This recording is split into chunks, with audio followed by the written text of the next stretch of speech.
This is the Seth Rhodes Show, the YouTube channel where I talk about what I want to talk about. I share it with you, the audience. Just digesting a little Gary Vee, talking about how to use social media, how important it is to have an amazing thumbnail. I don't have any thumbnails currently, but I have a thumbnail, but they're generated by YouTube. They're nothing. But on top of having a great thumbnail, delivering on the headline in the first 2 to 3 seconds, which simple but challenging. Simple but challenging. If you can deliver on that, then that's gonna be good. This channel, of course, is what I want to talk about. It's also been traditionally about mindset and financial learning, financial education, I've been calling it, because that's what they call it. The people that I listen to, that I get inspired by, that's what they're calling it. So, but it's kind of heady. Honestly, I'm just trying to learn about money, right? Like that's where it's at. I'm trying to learn about money. Because, one, if I'd known about money, I'd do things differently a long time ago. Two, I think if my brain had been working all these years, I would have learned about money quicker. But you take where you're at and you increase your learning. Do I love making money? Do I love learning about money? I love learning in general, but money is definitely not one of my favorite things to learn about. But I have so many interests that I guess you could say it's the flavor of the year, and it's so practical. So that's why I continue to learn about money, not because it's my all-time favorite love. It's because it's become increasingly clear to me that I didn't know about money, and that was keeping me poor. But even more frustrating than that, it was keeping my family poor. And when you have a family, you commit to taking care of people, not knowing about this stuff, it's sad. And then you learn about it, and you're like, well, I guess I need to start. I need to start here, I need to start learning, and I need to start compounding my learning. Don't forget compounding money. And compound my learning so that my learning creates more learning opportunities, and I learn quicker and better and deeper. And then I apply. Probably more about applying than actually learning. My personality is the opposite. I'd rather learn than apply. That's just who I am. But once again, because I'm learning that application is so important, apply more. Just find a way to apply more. Find a way to apply more knowledge more often. And it's baby steps. I was even thinking today, like, let's create a channel called Baby Steps. That's actually not the name I thought of, but I don't want to share my thunder because I'm still thinking about creating a channel with this specific name in mind. Anyhow, let's call it Baby Steps. I'm sure that's taken, but the point is, that's what works for me. It's incremental, daily movement. And that's not to say, using that metaphor, that a baby step isn't huge. If you know anything about human development, those first steps are huge. It's actually like exponential growth. To go from crawling to standing to taking steps is huge. But I digress. I'm a parent. I've had 3 children. They're still young, so it's not that long ago I was witnessing my own offspring, my biological offspring, the kids that my wife and I poured our lives into, watching them take their first steps. So it's amazing. There's not too many things like it. So I understand the metaphor deeply, and most people probably don't care. That's fine. Some of you will care, and some of you will know, either through practice or instinctually, what baby steps are and what they signify. Anyhow, when it comes to learning about money and applying my learning, it's baby steps. A little bit each day. As Wences from the INFJ channel, what's it called?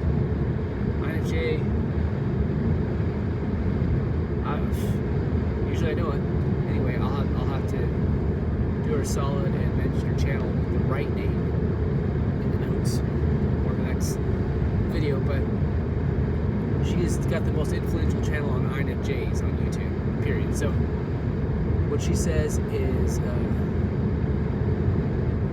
lost it. Something about little at a time and baby steps are sustainable. One of my favorite traits of thought anyhow is that baby steps are what you can sustain, and if you keep trying, it's actually more powerful than these big old swoops that you can't sustain. Big old swoops of energy, big old chunks of growth that just run you ragged, leave you tired, worn out. Like, those aren't sustainable. Whew. Back to end of the day, my mind's a little bit tired. That's the beauty of having a day job and trying to get better. Is this is real. It's actually me trying to get better and being sick, literally sick, and actually tired, just worn. So I'm struggling to come up with Gary Vee's name right now. So Gary Vee talked about working for yourself is so all-encompassing, takes so much out of you. He said, if you don't like what you do and are just doing it for the money, then it will be a lot harder. It doesn't have to be as hard as, it's hard enough without that issue. And so that brings me back to, why do I pour myself into financial education? There's so many other things I'd rather do, but it's the most visceral in my life right now. That's a big part of it. It's the most visceral and most practical. Like, it's happening. The lack of understanding money, loans, interest, credit cards, mortgages, wills, what have you, in 2023 in the US or any country for that matter, the lack of understanding of those things. I learn things every day that I didn't. Simple stuff that changes. Like, the reminder that you'll laugh when you hear what I didn't know or what I forgot, what I knew but didn't know, didn't recall, was your credit card balance. If you have a balance at the end of the month, end up paying that balance, you get charged interest. Now, of course, there's exclusions to that. During your intro period, it's different.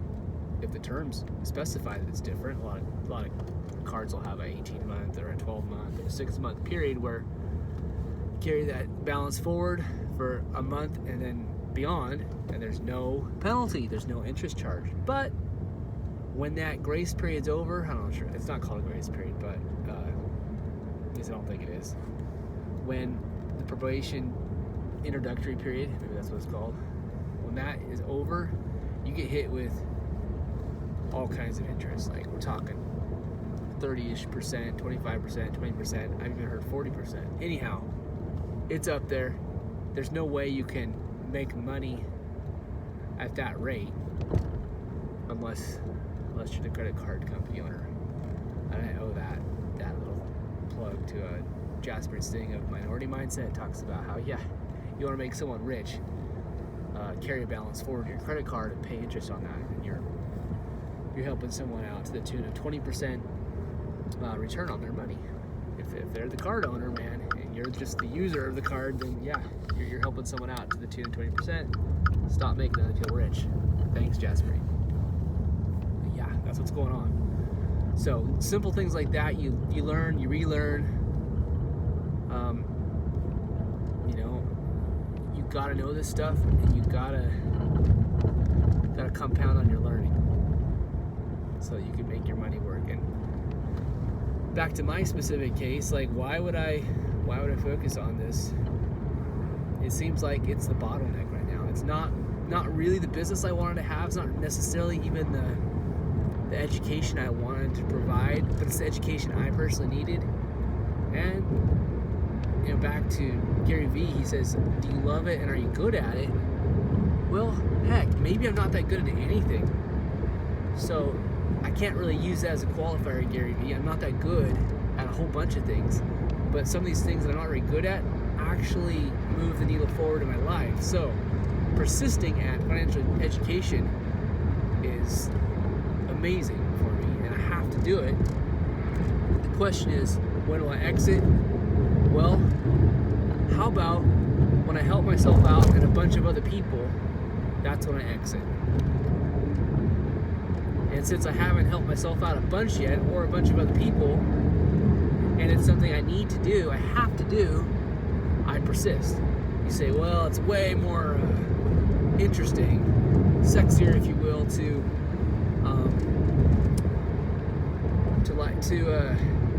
be passionate about what you're teaching. Well, sure, but there's so many hours in a day. There's only so many hours, and if I don't spend time on this, then I put myself behind the financial 8 ball. So I will persist at this, but I keep my mind open. Once again, I just picked a topic that I needed to learn about, and so I could present it to other people. Like, that was just the marriage for me, and also learn how to be a YouTuber in the process. So learn a technical skill,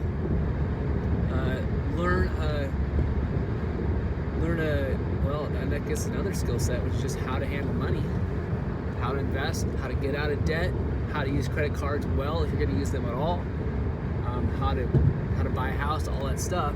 Learn all that, and create a product in the process. There's no product yet. It's just my learning, and it's for free. So I'm taking stuff that I learned for free, and I'm repackaging up,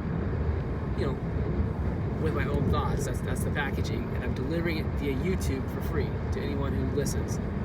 And so that's the model right now. But it goes from nothing to 2 technical skills and a product. Don't know what the product is yet, and don't know how long it'll take me to get any of these 3 or all 3. But I have enough reasons to persist.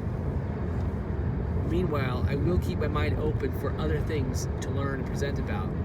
But part of the reason I just went for it was because it was so important to just go for something, to get out of my head and actually present something that someone could see. Like, it's tangible. I have 50 videos. This is the 50th video, and no one can take that away from me. Yes, YouTube could lose it. I could delete it accidentally. It could happen. But the experience, unless I have a brain injury, the experience is in my muscle memory. It's in my synapses. It happened. I had this experience.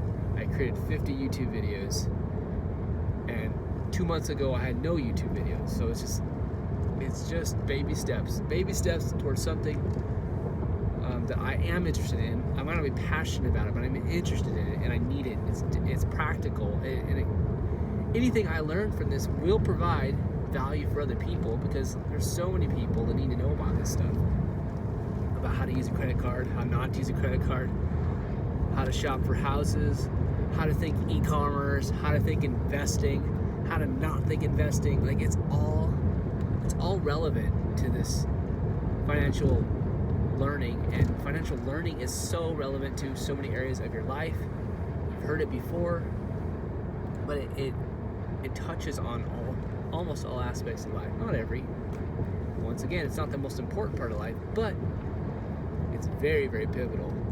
And the money you earn, the money you grow, the money you handle emphasizes the sort of person you are. So, do you want more money? Well, I think you should, because the person you are is good. Unless you're not trying to be good. If you've got some other motive, then I guess you're not good. But if you're good, the money that you have emphasizes that goodness and broadcasts who you are to the world, and that's extremely necessary. So on that thought, I'm going to wrap up, and as always, work hard at what you love.